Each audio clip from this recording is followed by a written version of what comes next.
On your marks.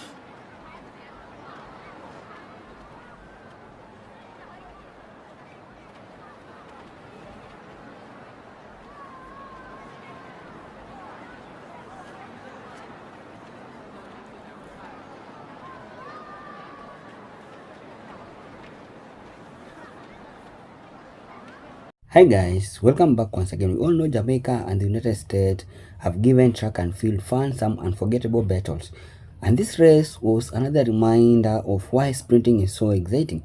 The spotlight was firmly on the women's 200 meters where Jamaica Sherika Jackson came into the final carrying the pressure of being the defending champion. But waiting for her was a powerful American lineup, including Melissa Jefferson Wooden, who had already shown that she was capable of competing with the best in the world. And then there was another Jamaican name to watch, Tia Clayton, stepping into the track with the confidence of young athletes who clearly believe she belongs among the elite. What happened next was absolutely incredible. We saw personal best, unexpected result, and a Jamaica athletic producing a huge performance in the 100 meters. So today, let's break down this race, look at the Jamaican-American rivalry, and explain why this performance could be a sign of something much bigger for the future of women sprinting. So guys, let's continue watching this race till the end, and I'll be back with more comments.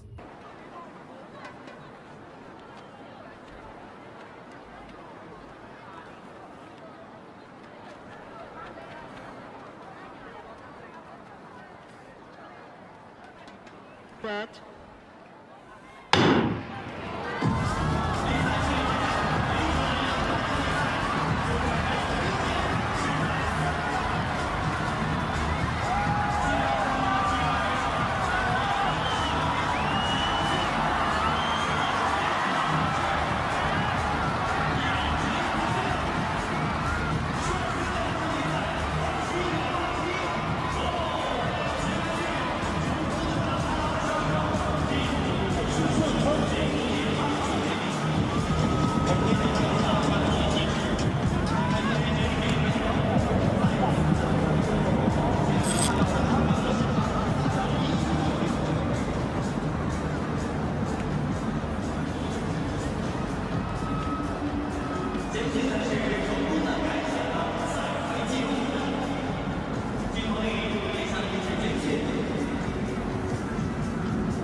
tonight.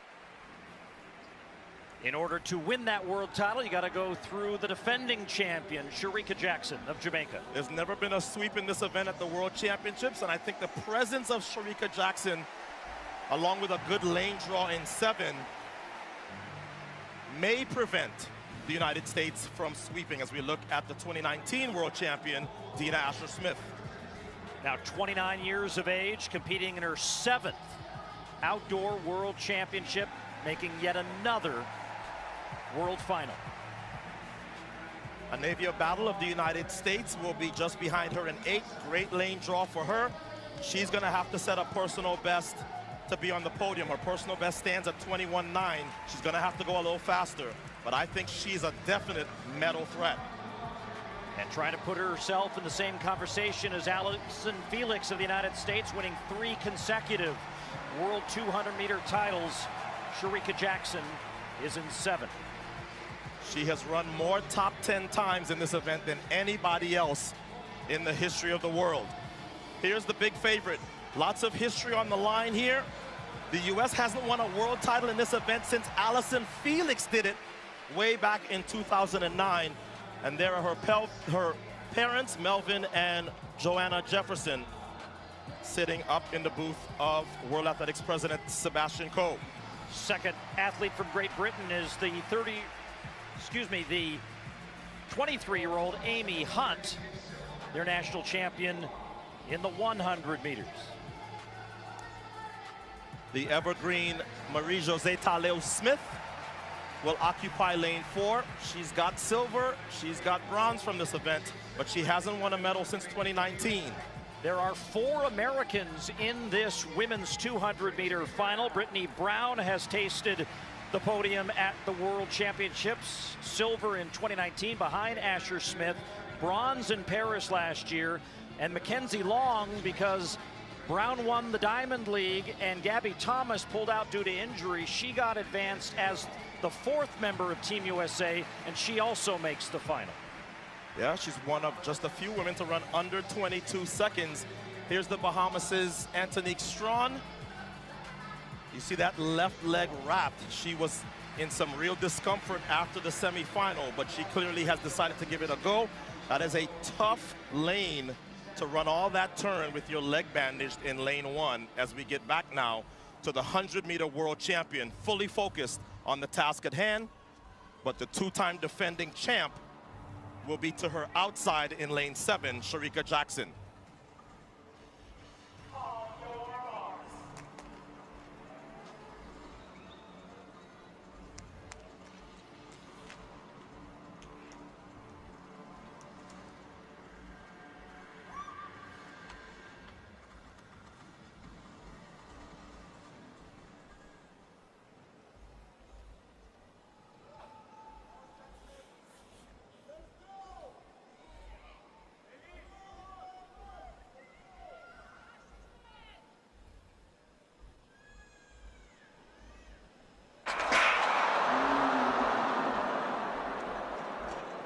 False start appears to be Antonique Strawn.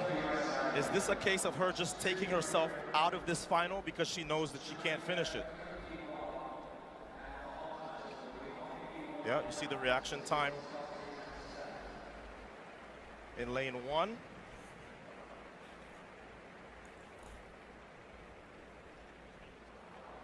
Yeah, that looks very intentional. I think that Antonique Strawn is trying to take herself out of this race.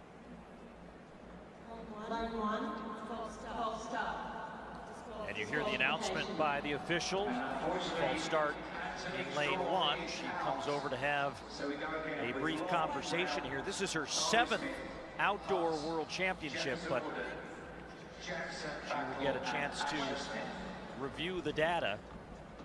And the numbers in this case don't lie, as she is out.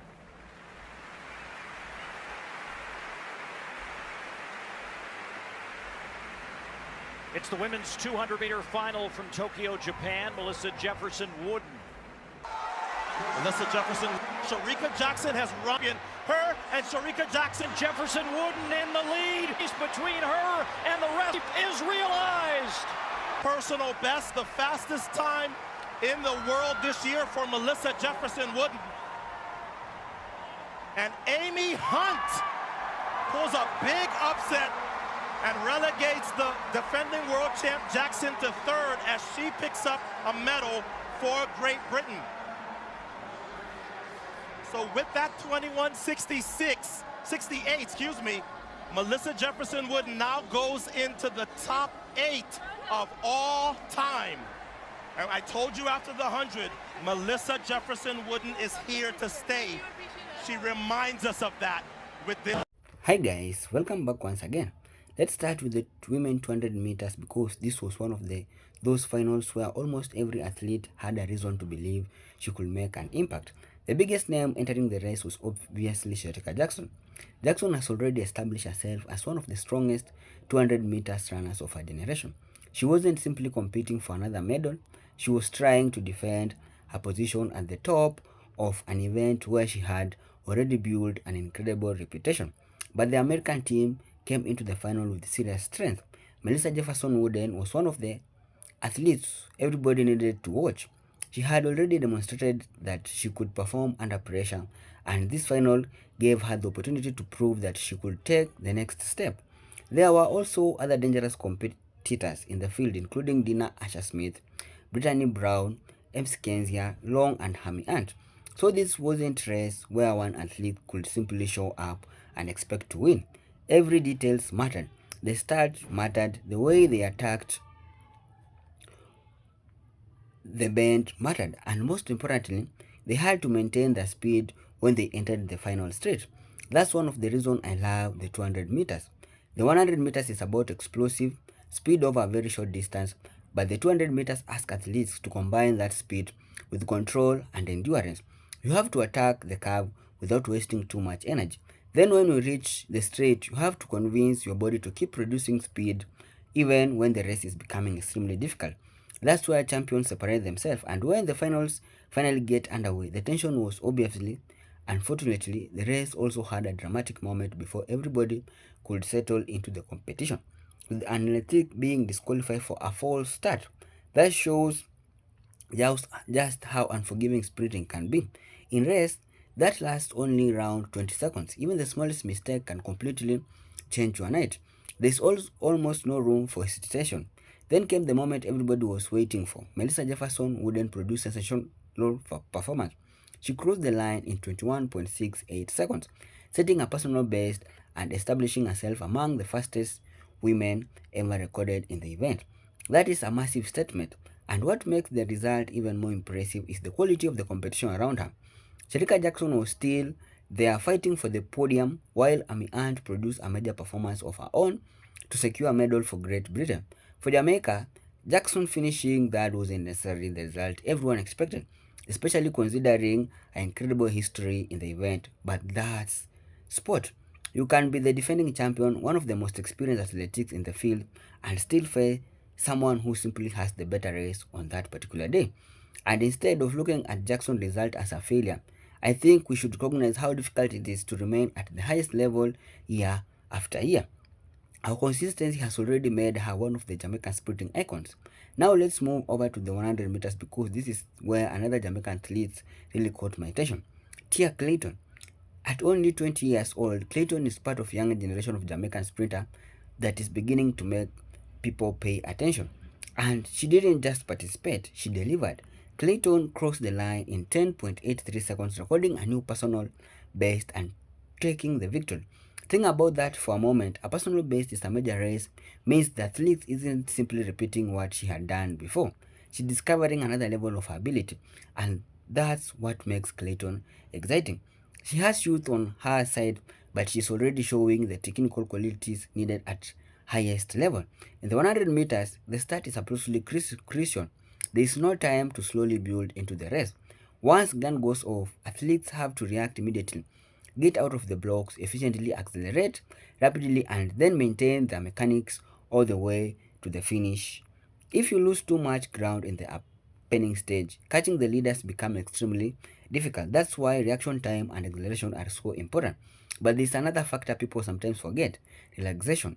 You might think sprinting is simply about using maximum power from start to finish, but elite sprinting requires control. If an athlete become too tense, their movement can become less efficient. The best sprinter are powerful, but they also lose control, and that's something we should watch carefully as Clayton continue developing. Jamaica has already produced legendary sprinters over several generations.